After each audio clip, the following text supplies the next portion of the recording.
We are back now, and 17 News is your local election headquarters. Political maneuvering in advance of the 2026 election is already underway, as candidates are throwing their names in the ring for local, state, and federal offices.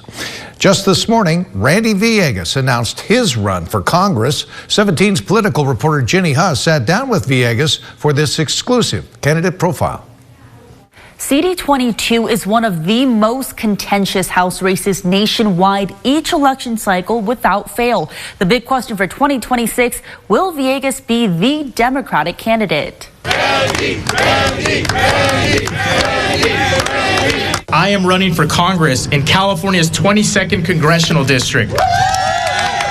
30-year-old Democrat Randy Villegas is running against longtime incumbent Republican Congressman David Valadao in the 2026 midterm election. I think our communities work too damn hard to not have a representative who's willing to stand up and speak on the issues, especially when those issues are going to impact us so dearly. Villegas, a professor at the College of the Sequoias and elected board member of the Visalia Unified School District, calls himself a product of public education. I was the first in my family to graduate from Bakersfield College and CSUB, and then I earned a full ride fellowship to UC Santa Cruz to get my PhD. Though no stranger to advocacy work, Villegas in recent weeks has been front and center of rallies protesting potential cuts to federal assistance programs like Medicare, as Republicans work to cut spending in their new budget blueprint. It's something I just couldn't stand for, and so immediately I began speaking out against these cuts to Medicaid, to SNAP, to WIC. These are programs that I grew up on. My mother was one of the 40,000 plus women in this district who relied on WIC to make sure that she had baby formula so that I was fed. Now Villegas is a declared candidate for one of the nation's most competitive House races. CD-22 includes Kern, Kings, and Tulare counties. It's majority Latino and leans Democrat, yet CD-22 is a purple district. There's a fair shot of it flipping blue or red in each election.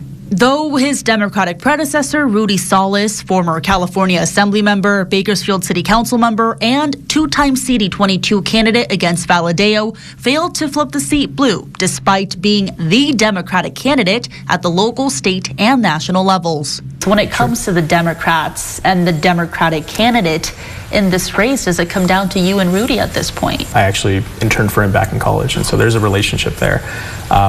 But with all due respect, I don't think that third time is going to be the charm. Villegas, more progressive than Salas and affiliated with the Progressive Working Families Party, says he's conversing with party leaders like Dolores Huerta, a steadfast, fierce backer of Salas.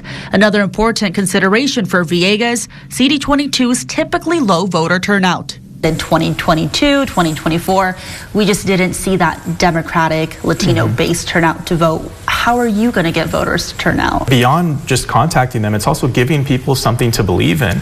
When you look at many of the issues, with all due respect to Assemblymember Salas and Congressman Valadao, at times I felt like I was listening to the same person. You can watch the full interview with Villegas on our website, kget.com. Jenny Huss, 17 News.